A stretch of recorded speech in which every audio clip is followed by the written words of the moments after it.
of Joe. Thank you very much. Say a few words, Joe. Great guy. Remember I warned you up for 10 minutes? Dotto didn't hear me, but everything I said is true. And here he is. He's going to be your next president with your support. And one more thing, it's a no-brainer for me to endorse him. Very easy decision, believe me. So thank you for inviting me here, and it's a great pleasure to support you and endorse you. Thank you, Doug. Thank you, Joe. Thank you, Joe. Great guy. Thank you, man. You take care of yourself, Joe. Thank you. Thank you very much. Well, Mr. Trump. See, Joe doesn't want to leave the stage. That's what he likes. He loves it, right? Thanks, Joe. Mr. Hey, Trump, they had to open up the balcony tonight. There was such an overflow crowd. This is my 11th cycle, and we have never seen crowds like this throughout Iowa. Well, that's good. I love Iowa. We have such a great relationship. We're doing so well with the polls, and the evangelicals were leading every group, the Tea Party, and it's just great to be with you. Great to be with you, and great to have, I'll tell you what, Jerry Falwell today was so amazing, and you know, as he represents such an important segment of our society and such respect, and Liberty University, the job he's done there. So I want to thank Jerry, and I want to thank Joe and Sarah and everybody else. We're getting so many people. Thank you. Mr. Trump, you know, it said that by their fruits you will know them, and you have a marvelous family. We have been hearing radio and television and other advertisements here in Iowa from your wonderful children. They're just tremendous leaders of great character. Obviously, that speaks a lot about the home that they grew up in and their father. Tell us about the kids and what they're doing in the business and how they've helped in the campaign. Well, thank you, John. What a nice question. Isn't that nice? I mean, how can you miss with that question? But I have 5 wonderful children. And you know Ivanka. I think everyone knows Ivanka, and Don and Eric from The Apprentice. And The Apprentice was a great, it was a great thing, even for the family. You know, NBC came to us. NBC's, you know, they treated me terrifically. And they wanted to extend for a very substantial number of additional episodes. And I said, you know, Steve Burke, who's a great executive with Comcast, a top man, and an amazing executive, came up to my office with a group from NBC. And they said, we really want to keep going. Because, you know, we've had it for 14 seasons. Can you believe it? It's so long. It flies. It flies. And I said, Steve, I'm going to be running for president. I'm pretty sure. This was a couple of months before I announced. Because it takes guts to run for president, John. You know, it really takes a lot of guts. And I said, I think I'm going to do that. And so, you know, but they renewed it, and they said Donald's going to do it because nobody thought I was going to run. Then I ran. And the kids went on the show, and people have gotten to know many of my children. And I have 5, and they're wonderful children. And my 3 older ones are in the business with me. And a lot of friends call me up and they said, you know, your children have done a good job, and let's knock on wood. We want to keep it going, right, folks? You know, things can change, I guess. But they're very good kids, and they were very good students and smart children, and went to good schools. But they ask, a lot of times I'll have fathers ask if they could bring their children up to my office, and could I give them a little idea? And I'd always tell the children, no drugs, no alcohol, and I'd always add no cigarettes. Because what do we need the cigarettes for if we can avoid it, right? Even the smokers are saying, you're right. It's a lot easier if you don't start, because if you don't start. But I've seen so many great children from very, very smart parents, and their lives were destroyed because of drugs and alcohol and other things. And, you know, it's interesting. They have a hard time getting off it, but it's easy not to start. So I always like to see them at a young age before and just tell them, just don't start. And I'm very strong about it. And I think I've helped a lot of people. So whatever good that does you, that's great. Mr. Trump, back in May, before you officially announced, you came to the Pottawatomie County Republican dinner to kick it off and to help those folks there. And prior to that, you were at the Omaha Press Club for a meeting with business people and a conference with them. And I think to report the news, you have to report everything, and some small things are missed. And what was not lost on this reporter here is that at the end of that event, before going over to Iowa Western Community College, right, you took time and posed individually with every single waiter, waitress, and bartender, everyone who was working in the press club, and would not leave even though they were giving you deadlines until you got to take a picture with every single one of those people. I'm curious, talking with your former and current employees, they're very loyal to you. They have a great love for you. Talk about that relationship you have with your employees and how you feel about the little people as they're trying to live the American dream. Well, Gerard, it's really a nice question, and I appreciate it. The fact is, we're all the same, folks. We're all the same. I had an ability to do things and to create and to make money, and by the way, and to take care of people. And I built a great company, and I've employed tens of thousands of people. By the way, many Hispanics and many African Americans. A recent poll, I saw it today, where a group came out, I do great with the African American community, and if I get those numbers, we win the election very easily. One of the moderators said, if you get those numbers, you're going to win the election easily. But I'm going to create jobs for people. And the Hispanics in Nevada, the state of Nevada, they did a poll, and in that poll, I'm leading. I'm number one with the Hispanics. And again, it's going to be jobs and it's going to be work, because that's what people want. I mean, they want to be able to get good jobs where they can live well. But I've had amazing relationships with my employees. Many are long-term employees. And there's nothing I get a kick out of more than seeing families grow up. And, you know, when I pay them well, they go out, they get good education, they get great health care. Obamacare is a disaster, by the way. We're going to terminate it. We're going to repeal it. We're going to replace it. We're going to replace it. It's a total disaster. And it's not working. It's probably going to fall of its own weight unless the Republicans extend it. Because these Republicans, I don't know what's going on with the budget that was just approved 2 weeks ago. It's a horror budget. It's a horror. You know, we owe $19 trillion. We're now going to owe $21 trillion because of this budget. It's never going to end. It's never going to end. So we need this kind of thinking in the White House, and we're going to get it. We're going to get it straightened out. You know, my theme, look at all those hats, Make America Great Again. It's called Make America Great Again. That's what it is, Make America Great Again. And that's what's going to happen, believe me. Mr. Trump, Iowa is rich with agribusiness and family farms. And again, some years ago, there was a woman named Annabelle Hill who was in dire straits. A lot of people don't know this, but you quietly and humbly intervened to assist her and that family with a farm mortgage crisis, didn't you? Well, I didn't know this was going to be a question. This is, believe me, I don't know John. I know he's a nice guy and he's got a wonderful wife, but this was not a question I thought it was going to be asked. Annabelle Hill was a wonderful woman whose farm was being taken away from her, and it was during a very bad period of time, and I helped her out. I haven't heard this question in a long time with this statement, but it's so nice that you ask it. But she was a wonderful woman with an incredible family, and the banks were taking away her farm, and she had a mortgage, and the mortgage was in default, and we bought off the mortgage, and we saved. I read the story about her, and she just seemed like a great woman. She's passed away now, but her family is, I know the family's around because every once in a while I get a note. But I like helping people. I mean, where I can help people, I like helping people.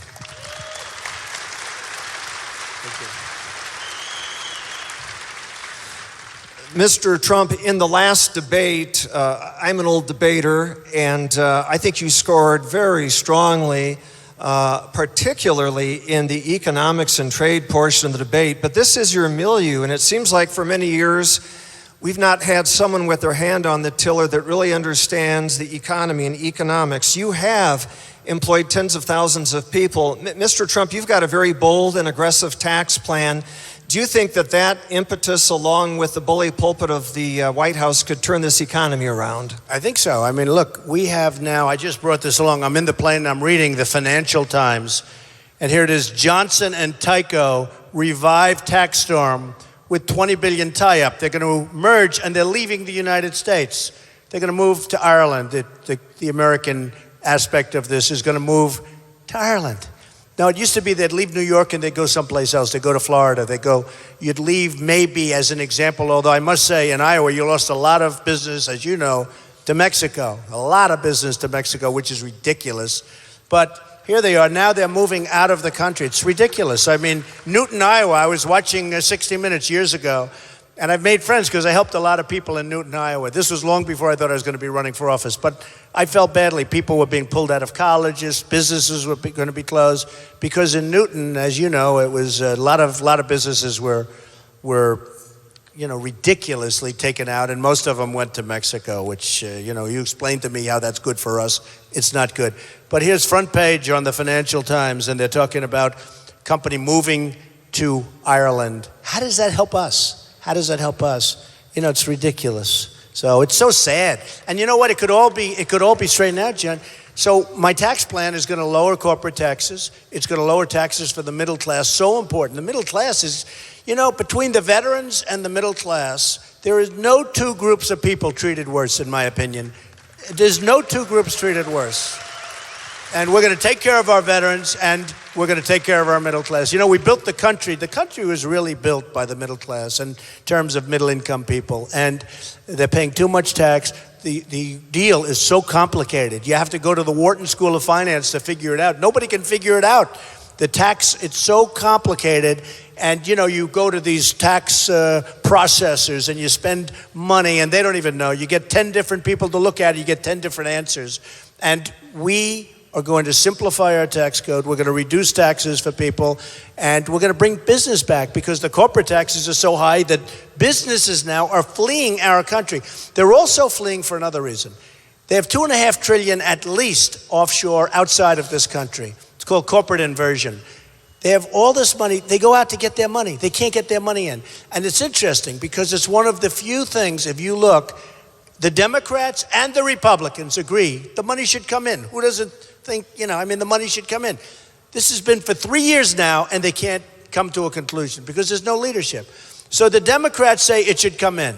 The Republicans say bring this money in. In other words, we could bring this $2.5 trillion into our country. And I think it's a much bigger number than that. Nobody even knows what it is, but I think it's much bigger. So we could bring trillions of dollars into our country, right? Trillions of dollars. And they can't get together, and they all agree that we should do it. There's no leadership in Washington. There's no leadership. We have incompetent people. There is no leadership.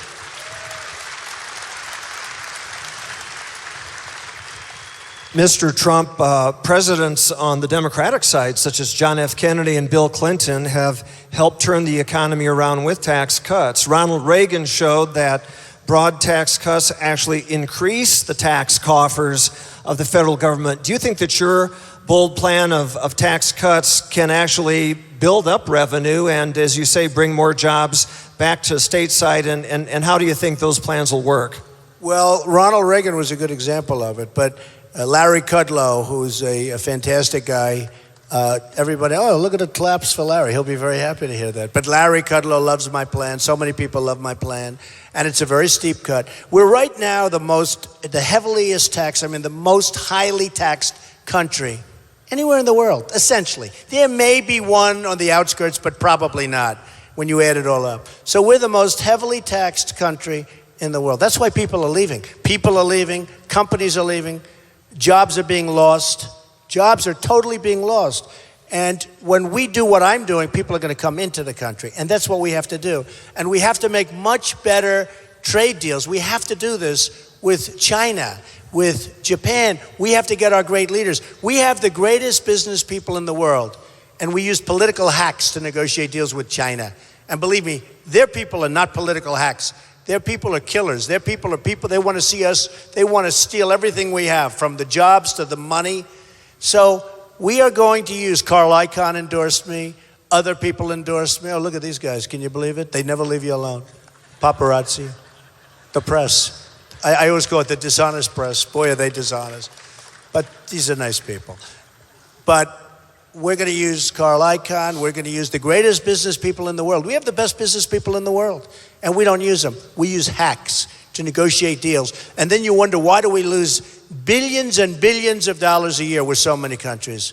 In particular, China, Japan, and others. But in particular, China. It's unbelievable. So we're going to straighten that out, folks. And we're going to create borders, and we're going to get rid of ISIS, because we can't have people chopping off heads. We're going to get rid of ISIS.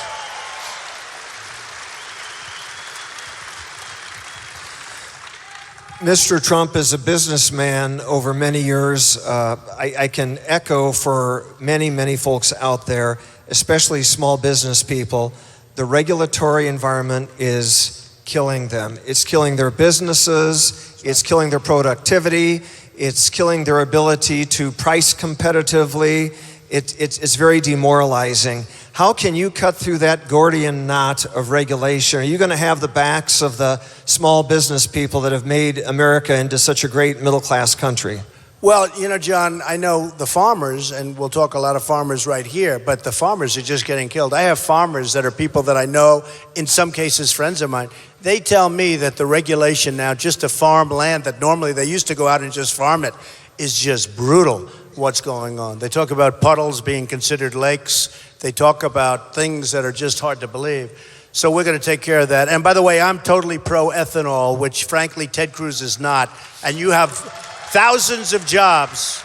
You have thousands of jobs in Iowa that are very ethanol-based and very important between the biofuels and everything else. But these are, you know, we never want to be in the grasp of OPEC again.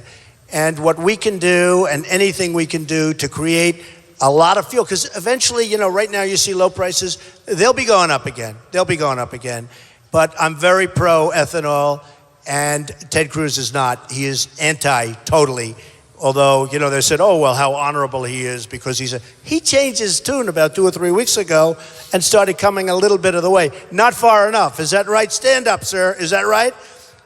He changed his tune a little bit because he wanted to try and pander to the vote.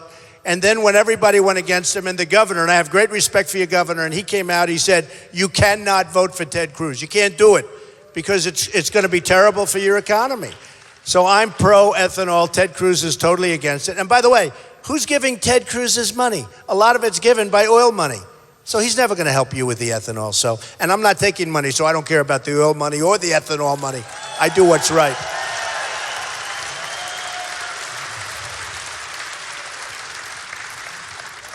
Mr. Trump, we've had a lot of professional politicians run for president for various cycles. We've had different parties control Congress, and a lot of times it's difficult to tell who's really in charge. Everybody's talking about the Constitution this cycle, and the article in the Constitution about the executive branch says that the president shall be the chief executive officer of the United States. You are one of the candidates that can lay claim to having the best record and experience as an executive. How will that background and business savvy help you in cleaning out executive branch areas such as, justice, EPA, and some of the other areas there that might need, State Department might need some changeover? Well, I think it's indispensable. If you look at what's going on, and if you look at, for instance, I saw in one of the shows, and then I read about it, somebody said, we're trying to balance the budget over the next 25 years. Can you believe that? 25 years. Give me a break. 25 years. And it's a little thing, like I told you before. I say the wall's going to be built. We're going to build the wall. It's going to be a real wall. It's going to be a big wall. People aren't coming through. And by the way, people can come in, but they have to come into our country legally. Legally. They got to come in legally. But I've had some of the politicians that I'm competing against right now on the stage, because don't forget, for 6 months I've been a politician. Before that I was a businessman. I hate to even use the term. I hate to use the term politician.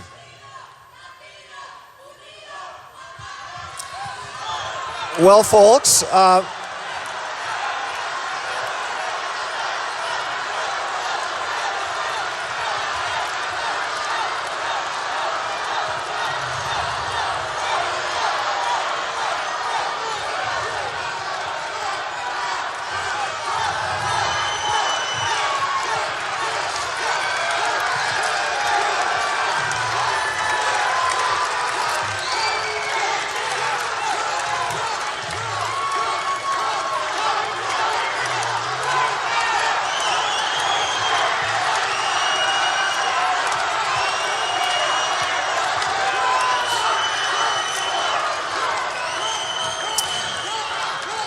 well, you know, the First Amendment And I'm leading in the polls. Can you believe it?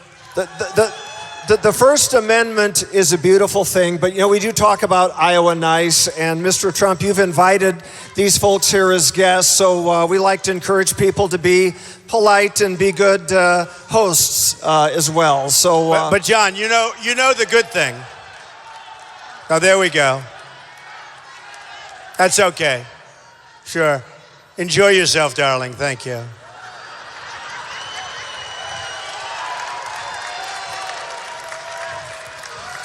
You know the shame with all of these people here, a couple of people protest, and tomorrow in the headlines, protesters.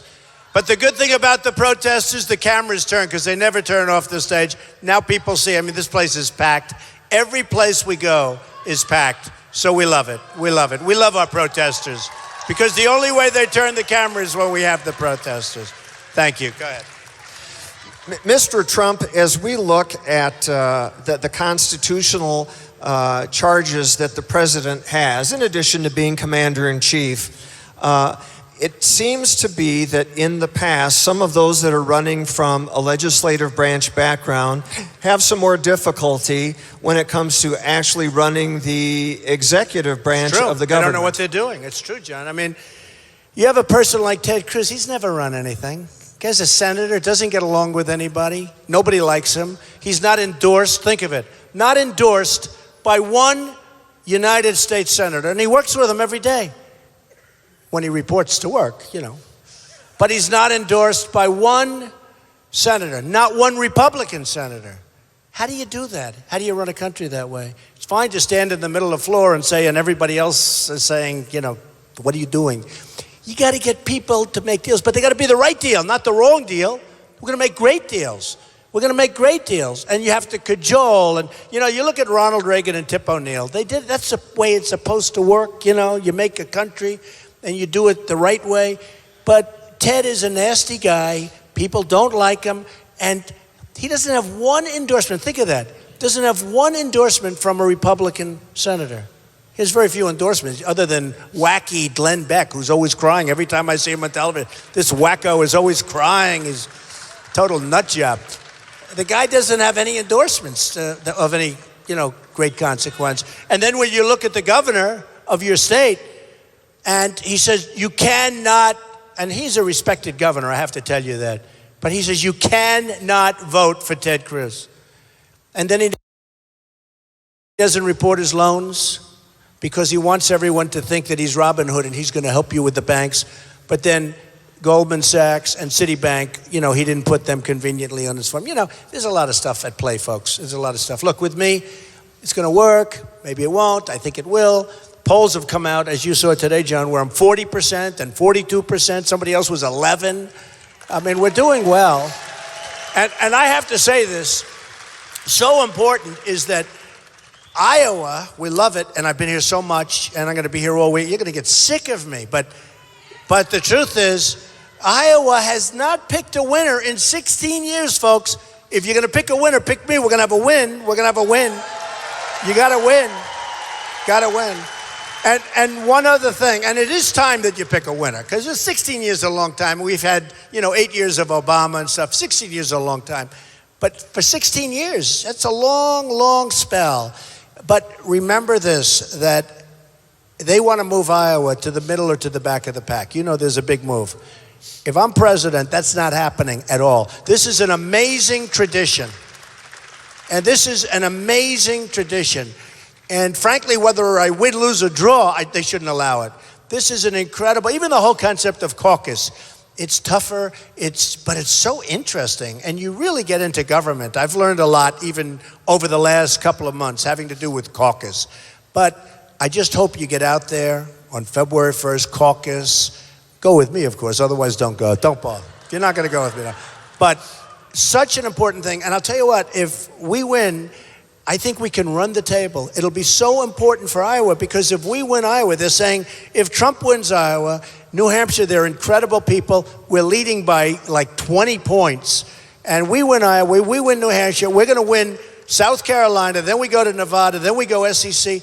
We're going to run the whole table. Iowa is very important. It's very important. It's really important. So you got to get out. You got to get out in caucus. Mr. Trump, we've got a global economy now, and we've got this very delicate balancing act. Ultimately, free trade is a wonderful concept and generally works, but it has to be fair trade. In the last debate, you went on at length, very erudite, very good explanatory. How would you address the trade situation that we've got going on right now? Obviously, we've lost a lot of our manufacturing base here, but you've got some strategy on negotiation. Well, I do. And, trade is just a one-way story. I'm a free trader. I believe in open trade. I love it. I love dealing with other countries. I believe in it fully. But it's got to be at least somewhat fair. It can't always be where the other country is just taking and as an example, if you take China, we give to China, but if we want to send something over there to be sold, look at Boeing. Boeing made a deal to sell planes. Well, they have to build factories. They're building a massive airplane complex over in China. And yet they send stuff through our borders. They send stuff through us. No tax, no nothing. You want to sell stuff in China, you're paying tax. They call it a tariff, but you're paying tax. The other way, it's not that way. So it's a very unfair situation. And it's because their people are smarter, they're sharper, they're more cunning. Same thing with Mexico. I mean, we have such an unbelievable trade deficit. That's why the wall gets built. I told you, these people that I'm competing against come up to me and they say, well, Don, what do you mean? And they're nice people. I'm not even knocking them. They're politicians. They don't know any. What do they know? They know nothing. But they say to me, but Donald, what do you mean what do you mean when you say we're going to build a wall, but Mexico's going to pay? You can't get Mexico to pay. Of course I can. They're making a fortune. The wall is peanuts. Then they say you can't build a wall. Why? They wanted to build a wall 12 years ago, 13 years ago. And one of the reasons it couldn't get built, you won't even believe it, they couldn't get an approved environmental impact statement. Do you believe it? Because the snake or a frog or something was in their way. A toad. They couldn't build because, can you believe the stupidity? And then you look, John, in China, in the South China Sea, where China is building a military fortress and airport for military planes, and they're ripping the sea. They're ripping it, and they're dumping, and ripping, and dumping, and ripping. Guess what? They said, let's do it. They started work the next day. They don't play games. Here we can't build a wall. Then people say, well, that's a big wall. That's not a big wall. The Great Wall of China is 13,000 miles, and it was built 2,000 years ago. And that's a serious wall, by the way. 13,000. This is 2,000 miles, of which we really need only 1,000 because we have natural barriers. We can build it so good, so beautiful, so big, so powerful, so strong. Nobody's coming through unless we want them to come through. Right? Nobody. And Mexico will pay for it. Mr. Trump, in higher education, as in the media, as in the Hollywood culture, there's definitely a leftist tilt. Not many of the university economics departments are free market economist-run departments. And over the years, there's been a lot of accusations and people trying to muddy the image of free market enterprise. It seems to me, those of us at least that work in business, that business truly can be a calling, almost like a vocation. I mean, you've hired tens of thousands of people. You've helped educate many people. Do you think that kind of like the Gipper, you might be able to be an ambassador of goodwill and rejuvenate the zeal among our young people for this beautiful free market enterprise system that we have here? Well, I think you can, but it takes, look, you can't have Common Core. Common Core is a disaster. Common Core is education through Washington, D.C. These people don't care. I mean, some of them do, I guess, but mostly they don't care. And they get a big fat paycheck. You have thousands and thousands, tens of thousands of people telling you how to educate your kids in Iowa. And we want to bring education back, John, to the local level. We have to do it. And you have to get rid of it. Guys like Jeb Bush, he's in favor of Common Core. Not that he matters, except, of course, he spends millions and millions of dollars every month on ads against me. This guy's no shot. But he's in favor. He's got two problems, minor problems. He's in favor of Common Core totally, and he's weak on illegal immigration. Remember, they come over as an act of love, okay? Tell the people that have been so badly hurt by what's going on, and tell the economy. You look at the economy from what's coming over. And again, I want to have people come here, but they have to come legally. I mean, they have to come legally. But when it comes to Common Core education, we have to get rid of it. One of the questions, John, about education that I probably get asked almost more than any question, period. We have young people that borrow up to the hilt. They borrow right up to here. They can't breathe. They go through wonderful colleges that you have in Iowa and elsewhere. Wonderful colleges. They're good students. They work hard. They have so much borrowing. And if you look, part of the reason is because these colleges have let the prices go up, because all they're doing, they don't view the student, they view they're getting money from the federal government. The federal government loans the money to the student. The colleges you take a look at how their costs have gone up, because they're getting all of this money from the federal government through the student. The student is a conduit. So we got to look into that, because the cost, the proportional cost is so incredible. Now the student is loaded up with debt, they graduate, and guess what? They can't get a job. They can't get a job. So if you look at the cost of higher education, it's absolutely inflated because of the fact, and it's a very serious problem, because of the fact that they're basically getting the money from the government. There's nobody there to cut it. There's nobody there to say, well, what are you doing and why is this so high and that so high? We have to help the students. We're going to have to help them, because I get that question maybe more than any question. What do? They're loaded up with debt, and then they graduate and they can't get a job. It's very unfair.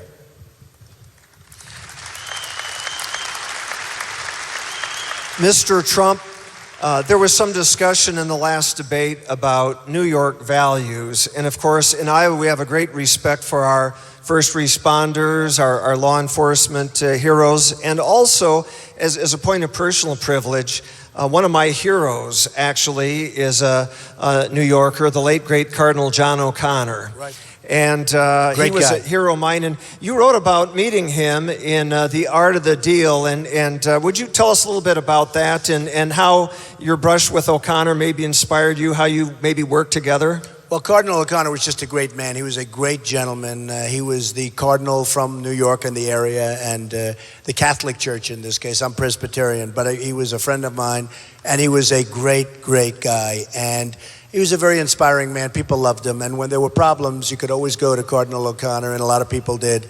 And he was just somebody I always liked very much. Mr. Trump, on the anniversary of Roe versus Wade, you wrote a beautiful op-ed piece in the Washington Examiner.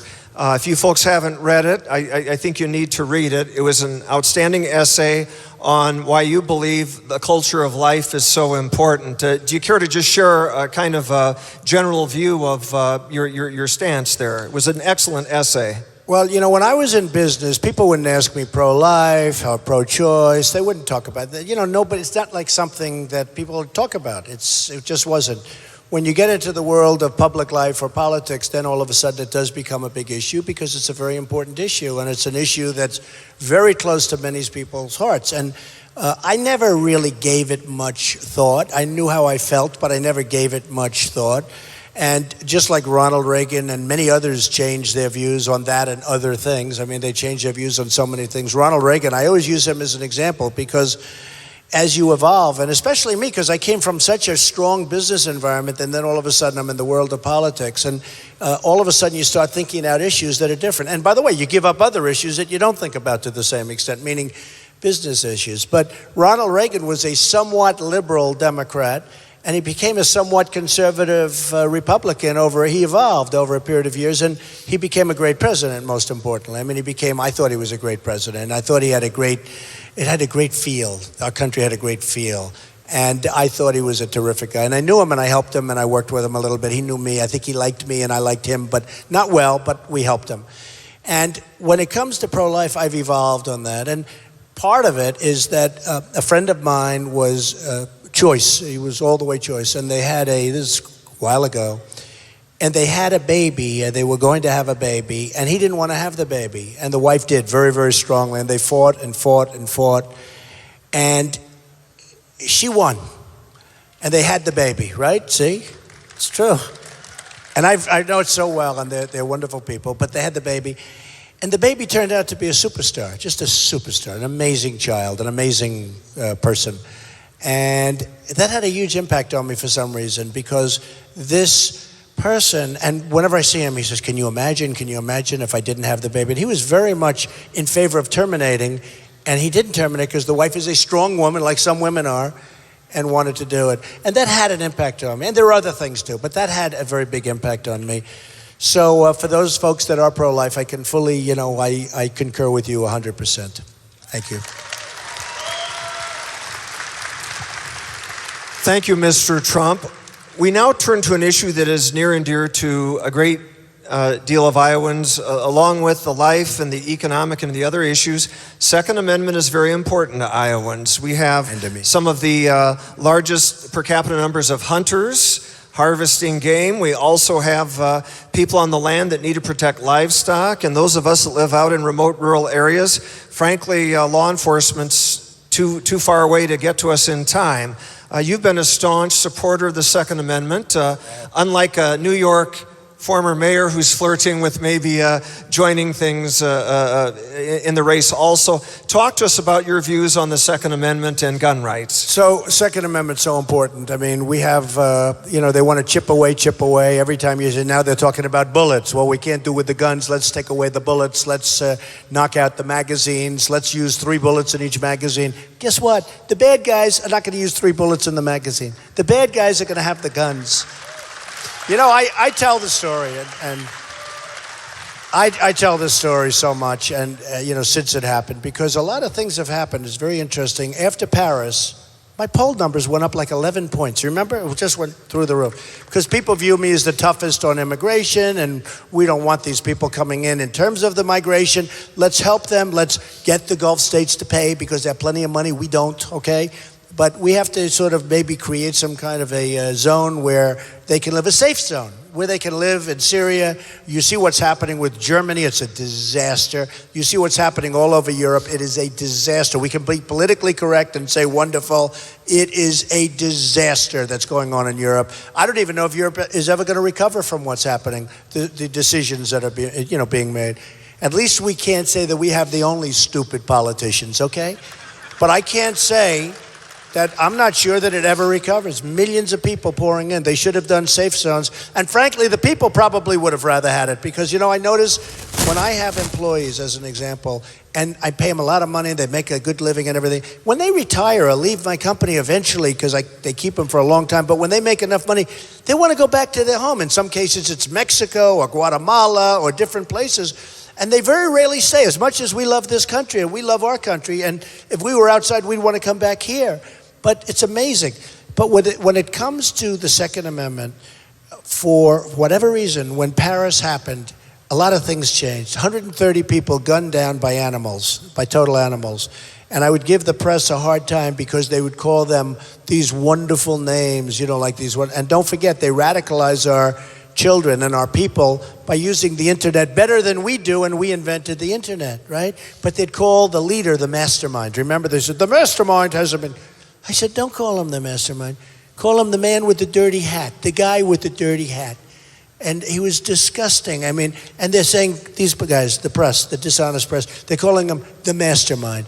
And then you wonder why the children are radicalized. And, they make them into these great characters. They killed 130 people. Now, if in that room, or if in the room in California where the 14 were killed, and other people to follow, by the way, with 130 in Paris, you have many people so gravely wounded that they're going to be dying and they're going to lead a life that's going to be rough if they don't die. Same thing in California. The 14 people that were killed, if like you and a couple of people, were in that room in Paris or in that room in California, or one of the soldiers that was killed because it was a gun-free zone on a military base and they were all killed because they didn't have their guns. If a couple of people were there with guns to their ankle or to their waist and bullets were going in the opposite direction, I guarantee you the result would have been much, much better. Much, much better. So, I mean, if you think about Paris and if you think about California, if you look at what took place, they walk in, no guns on the other side. The bad guys had the guns, the good guys had nothing. Boom, boom, boom, boom. These people were helpless. These people were helpless. Now, there'll always be guns. The bad guys are always going to have guns. They don't have to buy them legally. You know, they want to legislate. They don't have to buy them through stores. They don't have to buy them through gun shows. They're all over the place. We have, 300-400 million guns in the country. They'll always have them. We need them for protection. You also said, for sport, it's true. My son was here last week, Don. He stayed with a lovely family. He went hunting. I mean, the hunting here is incredible. He's a member of the NRA, so am I. But I have two sons that are members of the NRA. And the NRA does a hell of a job, by the way. I got to tell you, the NRA really does a good job. But you need protection. And if they would have had guns, Paris, the reason I bring up Paris, because it has the toughest gun laws, they say, in the world. You can't have a gun if you're in Paris. If you're in France, having guns, it's like almost impossible. Except for the bad guys. They have the guns, okay? And if they would have had guns, or if we would have had them in California, it would have been a whole different story. So we have to protect our Second Amendment, and we can't let these weak politicians convince us otherwise. We can't do it. And remember, it's not the gun that pulls the trigger. We have a mental health problem in the country. We have a big mental health problem. They're closing up these institutions, and people that should be institutionalized or at least worked with are not being worked with. And we can't let that happen. So protect your Second Amendment. Mr. Trump, as we're winding down here this evening, Iowans are proud of Grant Wood and Glenn Miller and Johnny Carson and right. Donna Reed and there's just the list, Johnny Carson, everybody, the list goes on and on. I knew Johnny Carson. This was a piece of work, I'll tell you. They produced him in Iowa. That's you got to be careful with it. He was a great guy, but I knew him pretty well. And we're perhaps proudest of the Duke, John Wayne. Now, right. The other day in Winterset, Iowa, you were standing at the great new restored John Wayne Birthplace and Museum, and you earned the endorsement of a great woman, Aisa Wayne, the Duke's daughter, who's an accomplished attorney from Southern California in her own right. How did it feel? The Duke, we think, was emblematic of the best of Iowa values. Do you think that Iowans are maybe going to win one for the Duke and adopt you as one of theirs come caucus day? So. Well, first of all, she was so nice and called the office and said he would have really loved you. And I thought he was terrific. Strong, powerful guy. And I know you're very proud of him, maybe the most of all. But when she said, we'd like to endorse you and I'd like to endorse you, that was a great honor. And she was telling me about her father. And, I didn't know him, I didn't meet him, but I just heard so many things. That was a strong man. That was a man from Iowa, right? We can all be proud of John Wayne. But getting that endorsement meant a lot to me. And she was terrific. She flew in and we had a ceremony last week and it was great. And the museum is beautiful. They do a really good job. They're so proud of it. So thank you very much. It's great.